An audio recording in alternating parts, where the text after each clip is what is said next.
Coming to you from South Florida, the Casey Ingram Show broadcasts from the heart of the Manatee Pocket, atop the Fish House District and a marina, Port Salerno's hidden gem. Now here's Casey Ingram Unleashed. See him in the shadows, Ingram calls the shots, speaking truth to power where the rebels lost. Voices rising, anger crackles through the air. Casey's beat unleashed, raising hell without a care.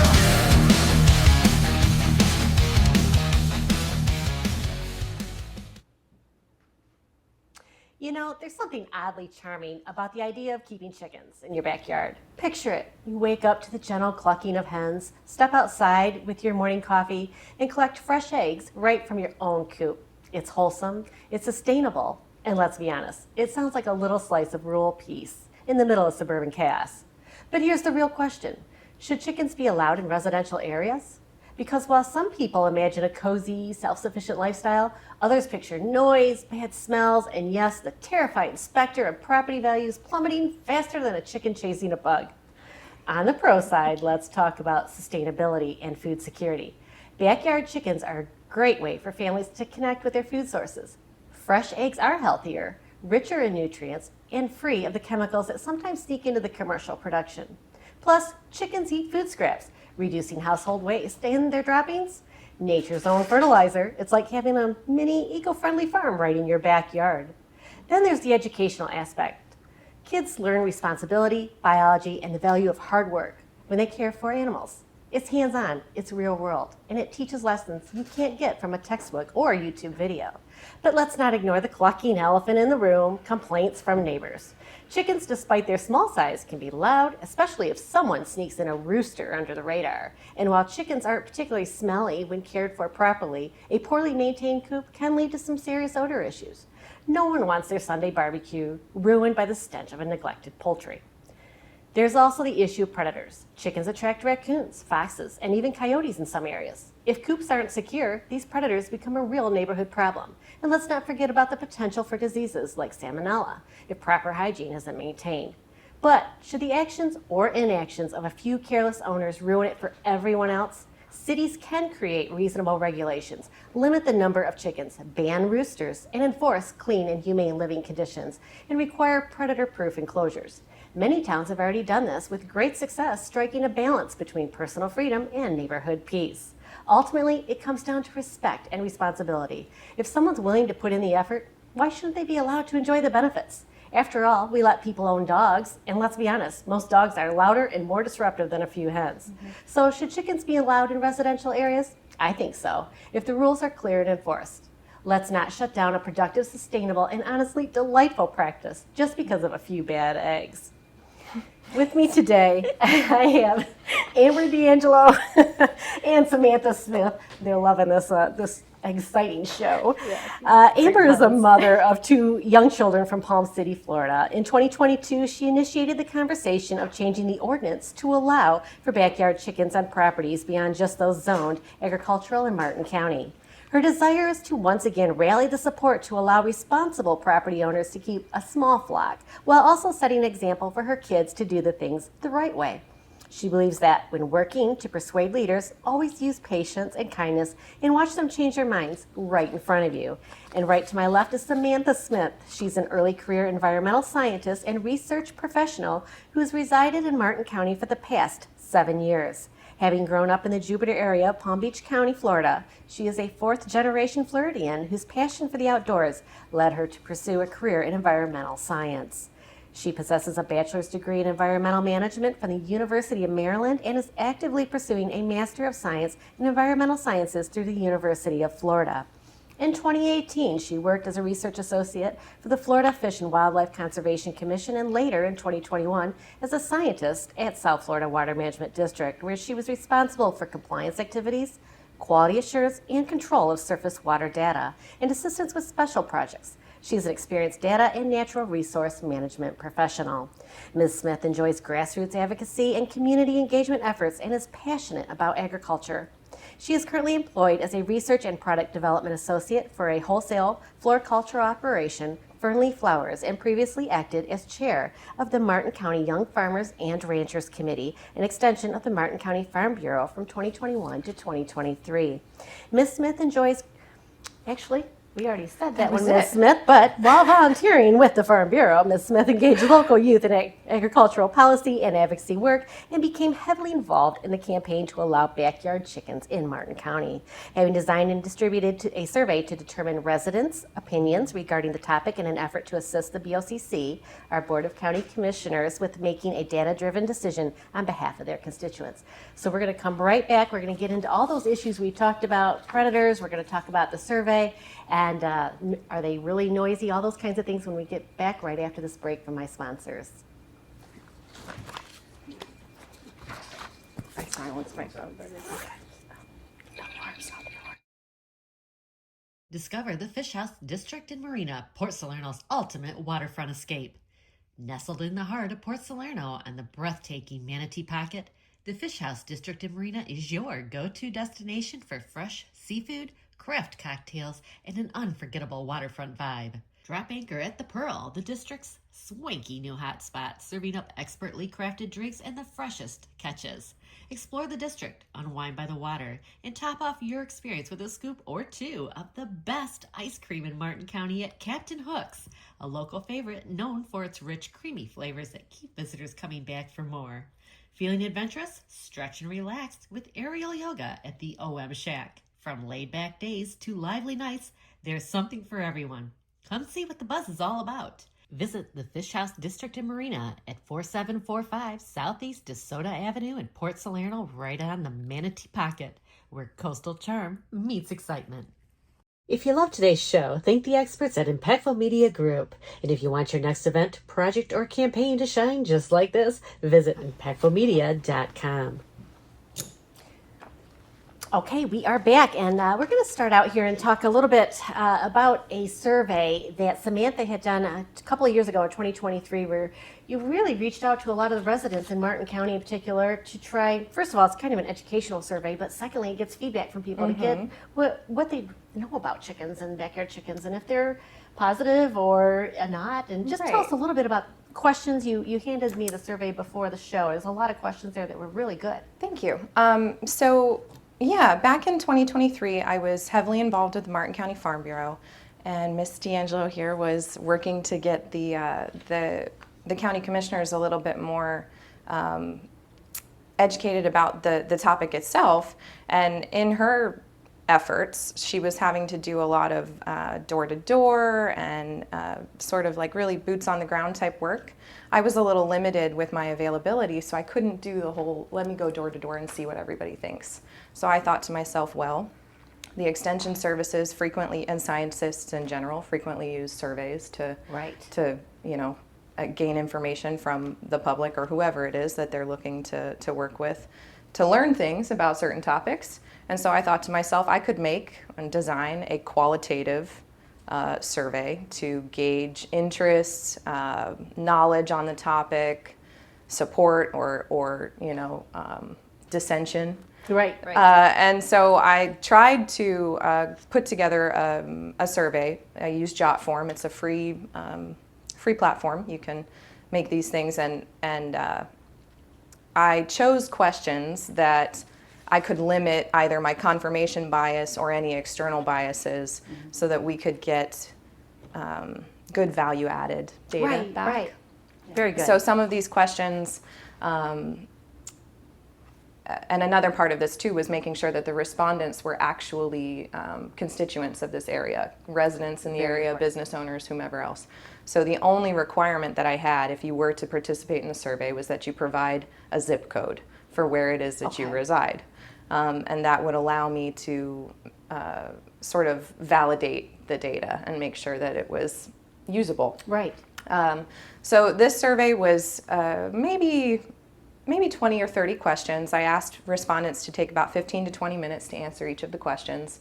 And they ranged from, what is your knowledge on the topic on a scale of 1 to 5, 1 being very low, 5 being very high?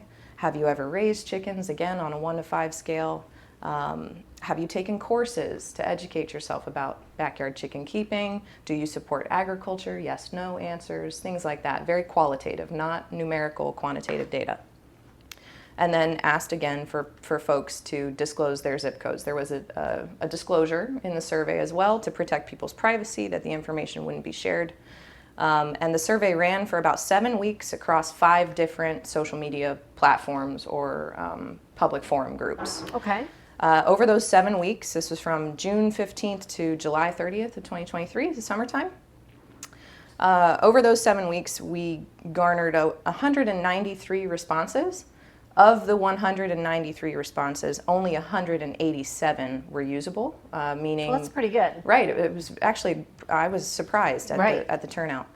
Of those 187 responses, everyone was a resident, and all 5 districts within the BOCC were covered. And the survey, I was pleasantly surprised to find that there was overwhelming support for backyard chickens, allowing backyard chickens. And this support came from folks that had a plethora of knowledge in the subject and folks that didn't as well, which was uplifting. But what I really enjoyed about the survey was that I asked people to identify their greatest areas of concern. Is it noise? Is it smell? Is it enforcement or lack thereof? It's a good question. Is it, waste management or something else? Mm-hmm. And so I have some summary statistics that I prepped today just to go over that, because I wasn't actually able to reach out to anyone at the time with the information. Again, I was very time limited, so I didn't get to make these BOCC meetings to actually convey this information to the commission. So do the commissions ever see this? Did you send it in? They did not. They did not. So this is breaking news, and even part though of it's 2 years later. No, and I could relaunch the same survey, but I think even with the Census Bureau, you see things. Today, yeah, right. it's still pretty new. So you know that we have 187 responses. You know how long the survey ran. Of those 187 responses, 85.56% of people said that yes, they would allow backyard chickens. And for the numerical breakdown on that, that's 160 participants that said yes. 14.43% said no, they would not allow backyard chickens. Of the 14% of no's, 18% of those had never cared for or interacted with poultry. Okay. 36.9% of all respondents were not knowledgeable or indifferent to backyard chickens. They don't know about caring for poultry. They've never interacted with poultry, things like that. So over a third of respondents. Okay, that's good. So it just showed, maybe there's some educational gaps. There's opportunities to host classes in Martin County and to have people learn about the topic. Right, maybe right. Make a more fact-based decision. Another really interesting tidbit was that 52% of households consume more than 8 eggs per week, anywhere from 8 to 18 eggs, actually. So when we talk about things like inflation, the rising costs of eggs or inputs or any of those things, and we do see fluctuations in egg prices annually every few years. It's not that this year was anything crazy. We've seen this before. Actually, prices peaked in March of 2025, averaging about $8.17 for a dozen eggs, and they've dropped since the start of 2025 about 49%. And that's a statistic that comes from trading economics in regards to egg prices And that's right something now. that came up yesterday when we were advertising the show. Is people was like, the eggs are starting to drop, but the lowest price I saw was still $6 a dozen here locally, which to me is incredibly expensive yet. And I mean, it's $9 is a lot for a dozen. So I'm used to pay $2 or $3 a dozen. Right. So it has went up a lot. This bird flu has affected people, and I think it's helped bring this to the forefront. And part of it is too that majority of your eggs that are commercially available are produced by your more factory style farms. Caged chickens are the number one producers of eggs that are utilized in the United States. And so those larger corporations and larger factory farming style operations can in a way, manipulate prices to where you end up seeing price gouging. And I recently spoke with the owner of Babar's Produce in Jensen Beach. They've stopped retailing eggs because they cannot turn a profit on them. Wow.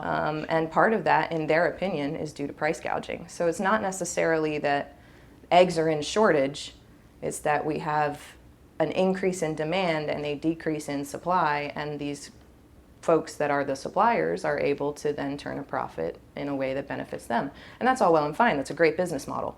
But if you want to avoid something like that, you have backyard chickens. And Exactly. if you want to spend the money on the inputs, that's your business. That's all well and fine. So let me jump over to Amber here for a second, because Amber, I first saw you at the county commission meetings. You would come in and speak to those commissioners, and you just wanted them to, consider changing the zoning so that more people could have backyard chickens. So let's talk about that for a second and jump in with your statistics, your survey results as appropriate when it comes in. But zoning, who in Martin County can have chickens now, and who did you want to expand that to? Okay, so right now, only if you're zoned agriculture can you have backyard chickens. That means like people like me who live on, I think it's like, we combine some properties like 4 acres, not zoned agriculture, cannot have backyard chickens. Wow. Wow. So there is like this, this kind of like, why not? Like, Right. We 4 acres is a lot for chickens for certain. So yeah. why Yeah. not expand that zoning? Right. A lot of the people I know in Stewart, there's people in Stewart that want backyard chickens, some that don't. Of course, their lots are a lot smaller. Let's talk about that a little bit for people, because the one thing you always hear, right, is, oh my gosh, they're loud, they're going to wake me up in the morning. There's roosters that crow. Tell everybody about chickens, the ones that lay the eggs, and do they need a rooster to lay an egg? Okay. All right. So yeah. So we're getting into the misconceptions here. So roosters have a decibel level about 90 when crowing. That's about the same level as the average barking dog. Hens, which are the female chicken, The ones that have the eggs. yeah, the ones that have the eggs, who do not need a rooster to lay the eggs. That's a common misconception. Their decibel level is about 60 to 70 at the loudest. That's the same level as like a normal human conversation. I was dropping my daughter off at school today, and I took a picture of it. There were some chickens like out in the field nearby, and do you know what they were doing? They were being quiet and minding their own business. Just pecking at the ground, like they're not there to harm anyone, they're not making lots of noise. They're not, and I think for folks, that's one thing that people really need to realize. I grew up on a farm, so it's the roosters that get up at 6 a.m. and crow.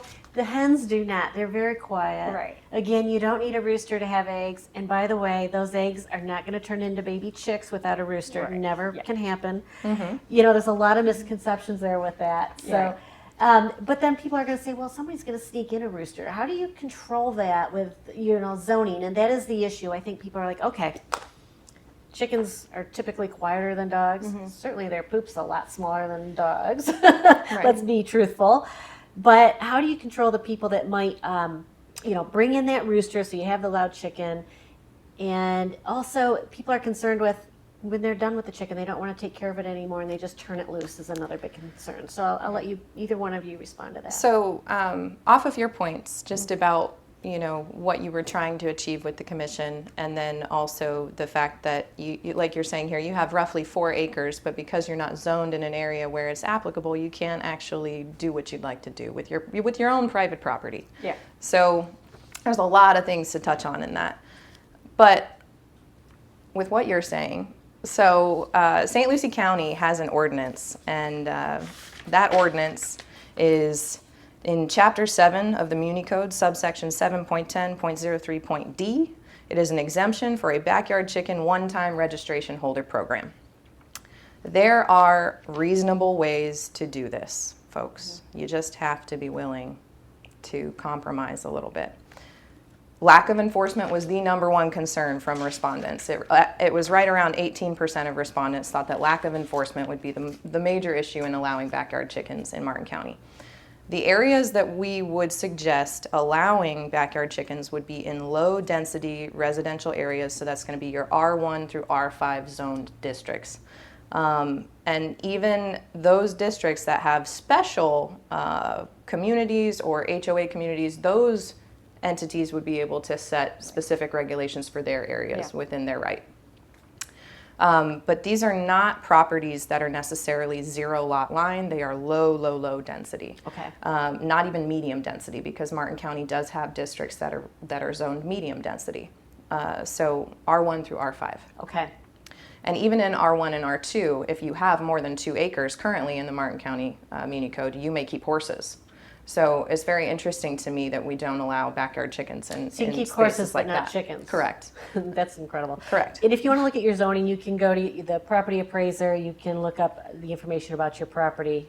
It's one of the tabs up top, but the property appraiser's office will certainly let you know. Yes, there is a real property map. You can find all of the zoning districts that are available. I've actually gone through and done this myself because in Martin County in particular, waste and noise are the next 2 greatest concerns for respondents from that survey. And that's a good concern, honestly. Waste. Sure. Nobody wants the smelly, farm animal next door when you're living close proximity with other neighbors. So how do you I will regulate that? speak from experience here.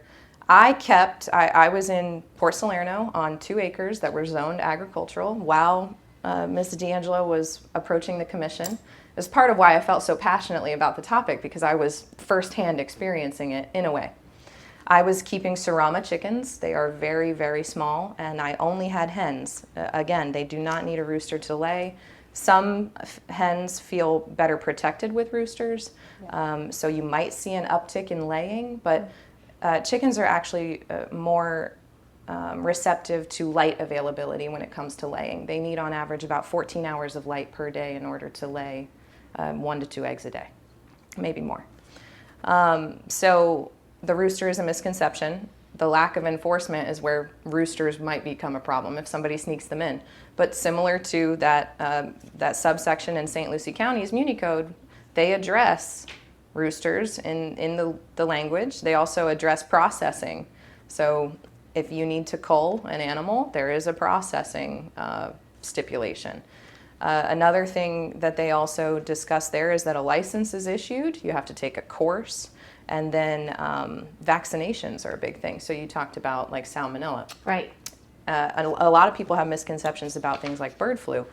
You can approach a bird-savvy veterinarian and have your flock vaccinated for what's called fowl pox, as well as avian flu. That's all part of responsible pet ownership. You do the same thing with your dogs and your cats. And so now back to the waste. Chicken manure can be used in compost after it's broken down and resupplied back into a food crop. In its raw state, it's not recommended to be placed on food for that salmonella introduction. However, it is an excellent ornamental plant fertilizer. It is highly rich in nitrogen. Nitrogen is what promotes foliar growth in plants. Phosphorus, again, promotes the blooming. And I can say all that because I'm a plant girl. Yes, you are. And I had a nursery on these 2 acres where I was actively using that material to help my flowering plants. So there's a better waste stream for chicken manure than there is, let's say, for cat litter.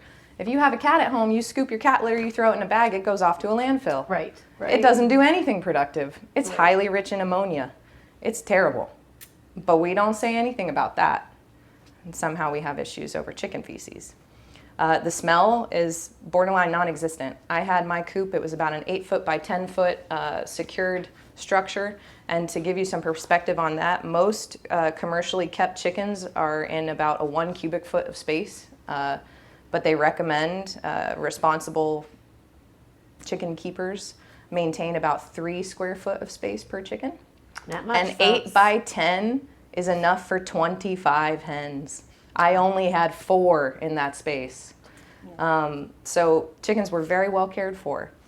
And that's maybe something that folks would want to consider. You know, you like the concept of cage-free and free range. You don't necessarily have to do free range, but you can do cage-free with a reasonable coop structure. And then your animals are receiving better welfare, better care.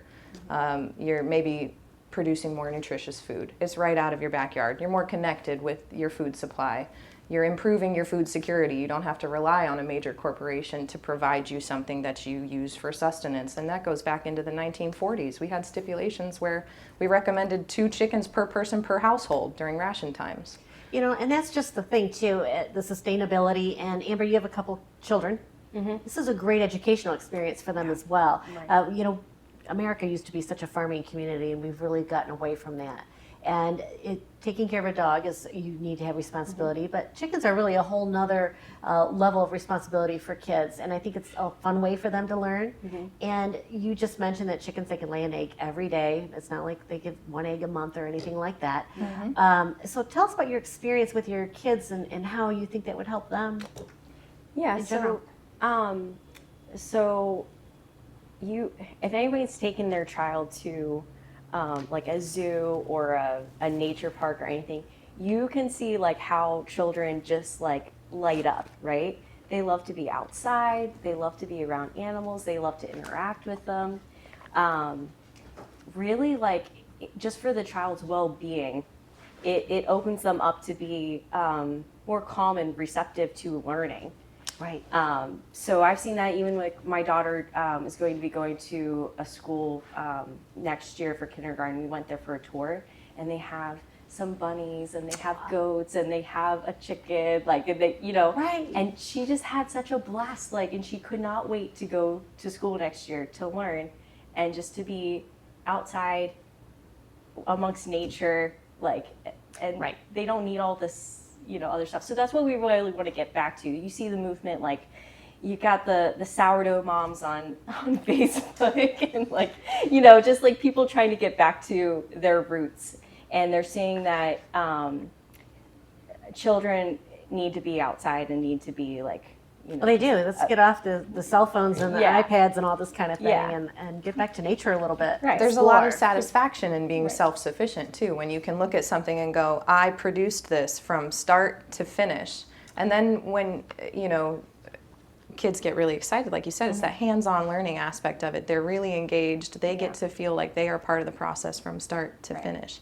And then when you turn around and you tell someone that you did that, there's a really gratifying feeling that comes from it, right? And then when you take your eggs and you bake them into a cake and you give the cake to your neighbor, the amount of effort and attention and love that you had to put into that and that you're now sharing with someone else, it's a really cathartic experience, in my opinion. I think that It is. It gives might, them a sense of accomplishment when they see Yeah. how the whole cycle works. not only kids, but parents and even anyone else. And then off of that as well, you're keeping your money in your local economy too. So if you're a backyard chicken producer and you've got more eggs than you know what to do with, and you turn around and you sell them to your neighbor Sally Joe for $5, you've got $5 more in your pocket that you can turn around and spend in your local economy instead of having it go to a major corporation that's going to then redirect those funds in whatever way it is that they see fit. And it might not trickle back down. There's something to be said too about the fresh eggs. The stuff that you get in the store is not fresh. It takes a while to get to the store. So there is Has a to be. difference. I grew up on a farm. There's a 100% difference between a fresh egg and one that's been on the shelf a few weeks. So Right. You've got to be cleaned. You've got, and back to the sustainability, people might be concerned about the waste, but consider the inputs that go into shipping your food here. Most eggs are produced in the Midwest, Ohio, Iowa, those types of breadbasket states. You've got to then super treat and clean those eggs. You've got to store those eggs. You've got to employ all the people along the line to move those eggs. You've got to put them in a truck that's going to emit some carbon dioxide to move those eggs. Then you've got to get them in the stores. Then you've got to market them and sell them. That sounds expensive to me. So well, $9 a dozen expensive. yeah, $9 a dozen expensive. We do have a comment here. Folks, remember to like my channel, Rumble. I'm just getting moved over to Rumble from the radio. So what about the city? They're wondering about zoning in the city. You talked about R1, R2, and you know, I know that there's a push, and there was a push in the city of Stewart that was very close, that almost got passed before. And as a follow-up with that, this person said they used to reuse all animal waste on their farm in the past, and that's true. That was fertilizer. Right? It's fertilizer. So what about the city? What about the city? I don't know which one. So do you... I know Boss Collins is all about chickens. Yes, Mrs. The Godfather. BossCollins.Collins. You know. So cities are a little bit more finicky, and that's because they have their own municipal codes that they're, and I might not be using the correct terminology, but they have their own set of regulations because they are more high density areas. And what I will say for Martin County in particular, and this goes back to maybe protecting some of that Martin County difference, is that we do have critical water bodies of importance in this area. The city of Stewart is a coastal town. We've got the St. Lucie estuary right there. That's an estuary of major importance, one of the most diverse in America, all the way through the Indian River Lagoon. Yes. So I could see how the city might have some more difficulties in passing an ordinance like this simply because of the high density and then some of the environmental impacts that they might be trying to mitigate. I think you would need to do a much more thorough life cycle analysis of the whole thing just to make sure that you're not either overburdening not only the land but also the staff.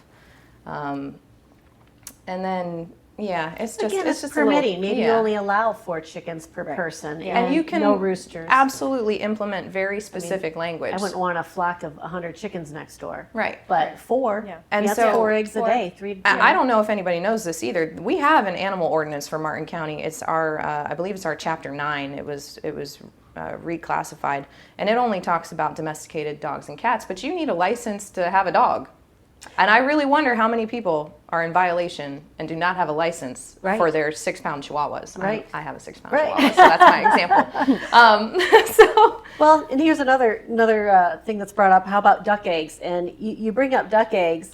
I heard somebody say, there's all this regulation about having chickens, but there's no regulations on quails. So they're raising quails, and it's like, okay, I don't want a quail egg, but why have a law on one thing? You might make a little more money off the quail egg. Yeah. These days you may. Yeah. So, and that's the thing that goes back to the specific legal language that's included in the ordinance. You can make it as specific or as vague as you like. The more vague it is, the less likely you are to be able to appropriately enforce it. Yeah. The more specific it is, the more you infringe on maybe private property rights and some other things. Yeah.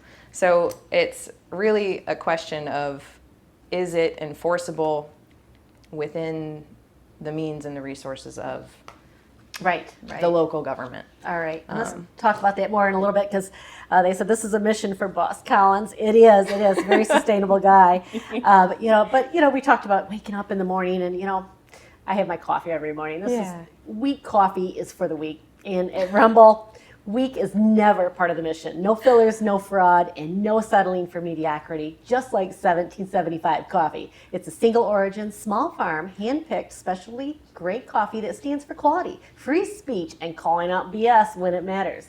Forget state, mass-produced beans roasted just enough to hide the flaws. Dark roast hits like Trump tariff, medium roast keeps it bold without the bitterness, and vitality mushroom blend, real energy and lasting focus, no synthetic garbage. For K-Cup pods, whole bean, or fresh ground coffee, go to 1775coffee.com and use code STUDIO for 15% off and start your morning with coffee that stands for something. Oh, and every dollar spent enters you to win a Cybertruck and $30,000 cash. So you want to try out that coffee with those fresh eggs in the morning. So there you go, 1775 coffee. So, what do you say to folks that say, this is going to turn into Key West, we're going to have chickens running all over the place? Well, there's the Martin County difference. Go ahead. So we're different in Martin County. I would ask, what is your perception of the people in Martin County? Is Martin County like I'm not comparing to Key West exactly, but do people think that like Martin County residents are like lazy, don't care about their properties, they are bad neighbors, or do you think that most Martin County residents are responsible people who really care about their community, really care about their properties, they try to be a good neighbor? Those are the people that I've come to find in Martin County, actually. I love this place. I really do see a difference here, and I really love our community. So I don't think that we would come across too many of the complaints that people bring up with it's more of like fears and misconceptions. And most of the comments, like we have just to plug in here, we have a change.org petition that you guys can sign, and you'll see like the comments there. There's some that are like, very strong, get us our chickens or whatever. But there's a lot of them are just kind of like, we don't mean any harm here, people. We just want to be able to responsibly, keep some chickens. We're not looking to make it a smelly, dirty place in Martin County. There are ways to compost, and actually anybody should really be composting, whether you have chickens or not. Right. I've decreased the amount of, just trash that comes out of our house by composting all the scraps that I can, and that goes into our garden. It's looking like a weed patch right now.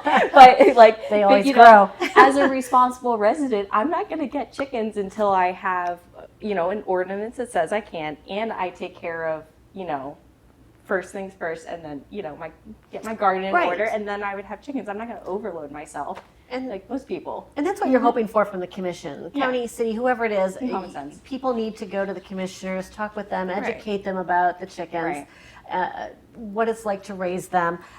Somebody said, they had a program in the city of Stewart a couple of years ago, and they almost had a program. so it was close. passed, and then it got repealed. So close. But that was different commissioners, and we have new commissioners at the county now. There's new commissioners at the city. If this is something that folks are interested in, I recommend you getting together and going to those commissioners and seeing if there's an appetite to pass ordinances. And even if you're not interested in it, if you feel passionately about something, get down and dirty about it. Get into the nitty gritty. Yes. Do your research. Have the hard conversations. Do it civilly, though. I know that a lot of people feel very strongly about these things. You don't have to be aggressive in your approach. Like you're saying, you get more flies with honey, right? Yeah. You want to approach these things positively. You want to assume the best in others until they give you a reason not to, right? And I think education is a big part of it. Yeah, absolutely. People that did not grow up on a farm and do not understand chickens, they think they're all noisy. They think they're all smelly, and they need education on. It's the hens that are quiet, and if you keep it clean like you do your dogs, I mean, you can have dogs, you can have parrots, you can have other. Did you know you can only have up to 5, though? And that's another thing. 5 dogs or 5 cats per household in Martin County. How many people do you know have more than 5 cats? Wow, I yeah. know some. Well, So, cats are very easy to have more Back than to that lack of enforcement, though. Cats get out and then they eat birds, Right. right? And we've got groups that hoot and holler about that. Right. So I think a lot of this, like you're saying, is education. There's a great opportunity here to get involved with your local extension office. Martin County Extension has wonderful staff. Yvette Goodall, David Hafner. They're wonderful people. David Hafner runs the 4-H program here. We've been working very closely with him over the last couple of years. Yes. I'm sure that there are ways for us as volunteers and anybody else that's interested to approach the extension office and offer to help run programs like backyard chicken classes. There's a great class that the director of the St. Lucie County Extension, Grantley Ricketts, puts on about raising backyard chickens. He goes into breed specifics, what you need for each of them, the coop requirements, the ordinance requirements, everything. A very comprehensive course, and it was $15. So then there's a revenue stream there as well for people that are interested. Right. If you do a licensing program, you can fund the code enforcement effort that you would need in order to make sure that this is Plus, I'm being wondering, could you ban? I mean, I monitored. know people could cut a band off, but generally speaking, if you could ban the chicken and it identifies who owns that chicken, so if it does Could get be a out, paper laminated card that says, I on this date took this course and am authorized and registered Yes. to keep 5 chickens. you should. I mean, for the chickens themselves to identify I them if see they what you're get saying. loose, if they have an identification on them, Yeah. it goes back to that Sure. person. So kind of like the dogs with the microchip, right? Right. You can go put back all to of the that owner. language into a program like that. And St. Lucie County government, if you go onto their website, they have a backyard chicken program. It's an entire web page that they've dedicated to their effort. It's got wonderful resources included for how to keep your chickens healthy, how to keep your spaces clean, where to report problems, and things like that. So I think some of the next steps, at least for me, I have the data, I have the information. I would love to write a letter with you, maybe to the county commission, just describing all of this information. We have meetings to go to. But then the next portion of it is communicating with code enforcement and the planning and development departments to see exactly how inundated they are with claims or violations. Because if they're already experiencing an overload in reports about permitted activity or unpermitted activity, and then they've now got to take on an almost animal control capacity, it could be a little strenuous as far as the resources. I'm going to guess they aren't, that are because if available. they're not allowed anywhere, there's probably Right. hardly any calls about it. I mean, it would occur once And a big persuasion point for me, having worked in government and now in private sector, I know that money is a big deal when it comes to tasks like this. Nobody wants to up their taxes, but everybody wants to have the services. So if this is a service that needs implementing, then there needs to be a way to pay for it, and that's going to be through a registration and licensing program. I like that. You get a permit to raise chickens. You've got, and then you you've pay got for skin it. in the game Yes, too. yes. I've now paid for this. I need to do it the right way, or I've wasted my money and my time. And then you could write that into the regulations, 3 violations, and boom, your permit's gone, or whatever You it can is. make it as strict as you like. That's You right, could even put in breed restrictions, like we've talked about. And So- agriculture's, the biggest industry here in Florida. Everybody thinks it's tourism. It's actually agriculture. So, I like to think of Martin County residents too, kind of like coastal cowboys. Yes. In In a many ways we've got a we little are. bit of the ocean, we got a little bit of the land. It'd be nice if we could meet in the middle and find something that works for everybody. And I really think we have a workable idea here. So what else do you say? I think the only other topic I didn't cover with you is the predators, that they attract more predators. What do you say to those folks that say, if you let the chickens in, because yes, raccoons and possums and the coyotes. predators are already here. They are going to look for food no matter where it is. I had someone bring up rats, actually. There's a season for all things. I know folks that don't have chickens that struggle with rats as it is. They're in older homes. Animals go where the food is. Right. So if you secure your coops, if you secure your property, if you are responsible in how you manage their care and where you store, let's say, their food, you really shouldn't have issues. In my experience, I did not have problems with predators. My coop had 2 different layers of chicken wire, had a door that locked, Okay. a screened roof. It was a well-designed coop. But I also stored the food in like smell-sealed containers in an additional storage shed away from the main residence and away from my neighbors. So I never had experiences with rodents, coyotes, raccoons, any of that. And I was right on Salerno Road next to La Jolla. Okay. So if that gives anybody an idea, again, it just comes down to being responsible about it and trying to do your best with With it. anything too, Yeah. right? Yeah. I mean, if you have dogs, if you have cats, you need to be responsible with them. Right. You take them out for a walk and they go potty, you clean up. It's being responsible. Exactly. Yeah. Exactly. So what do you say to folks that say, "Cluck, yeah, we want to have some backyard chickens"? I'm What here do they for need it. to do? Okay. I think they need to participate in their county commission meetings. They need to write some letters. They need to reach out to folks like us and their local extension to let us know that that's how you feel. All right. Yeah, I've had some people reach out to me on Facebook and they're Yeah. like, "How can I help?" And that's what we need. The problem that came about last time we approached the commission about this was that when it came time, it was the day that it was on the agenda. It was me and David Hafner that showed up that day. That was it. Rally the 4-H So- kids. They're Right.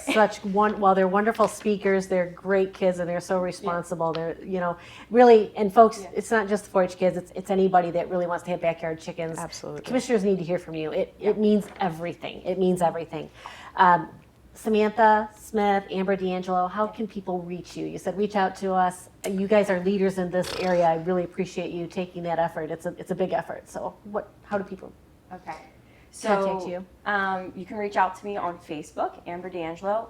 We have a Facebook group. It's called Support Chickens and Backyard Chickens in Martin County. So you can find information on there. There's also change.org a petition to sign, and you can email me if you want, adangelo625@gmail.com. There we go. All right. All right. Similar for me, email is going to be the best bet. That is sam.smith2112@yahoo.com. You can find me on Facebook or Instagram. It's Samantha Smith or Salty Sam 95. And same type of thing, if you're really interested in helping and you don't necessarily want to reach out to us, go ahead and write a letter to your county commissioners if you can't make it to a meeting, because most of the time it's on a Tuesday morning. Or call. They've got aides. They'll direct you where you need to be directed to so that you can make your arguments. Another great way is if you're interested in volunteering, go ahead and reach out to your extension service. See if you are knowledgeable in the topic and you want to host a class. have the time to devote, go ahead and devote your time. But yeah, that's really it for us. Email. And I guess a piece of advice as well, because I saw how the commissioners reacted to me when I brought this up. Right. Something that's important to me is just to use patience and kindness when you're wanting to persuade leaders, because when you use that, you'll see that they're, if they're against you in any way, like, they don't like the topic, they'll at least hear you out. So many people think that you got to come at them all strong and angry, fight, or, Right. But right. you don't have to. Sometimes that may be, but in this particular, especially this issue, Yeah. education and kindness Exactly. is the way to go. Because I really think it's a lack of understanding when people are against it. Absolutely. So it's really, I know Dave Hafner was trying to set up a little while ago a chicken there at the fairgrounds where the kids could take care of it. I don't know if he ever was able to do that, but it's just a wonderful project. And by the way, there's so many different breeds of chickens and so many different kinds of feathers and colors of eggs, and there's just exciting, so yeah. much to learn. It's a Exciting. lot of There's fun. So that's a wrap for today's episode. Whether you're already a backyard chicken pro or just starting to dream about the fresh eggs in the morning, we hope this discussion gave you some food for thought, maybe even a few clucks of inspiration. This is Casey Ingram, and if you enjoyed the show, don't forget to subscribe, leave a review, and share it with your fellow chicken-loving friends. Until next time, keep those coops clean, your hens happy, and may your egg basket always be full. Happy chicken keeping. Thank you, Samantha and Amber. Thank you. Thank you. Take care.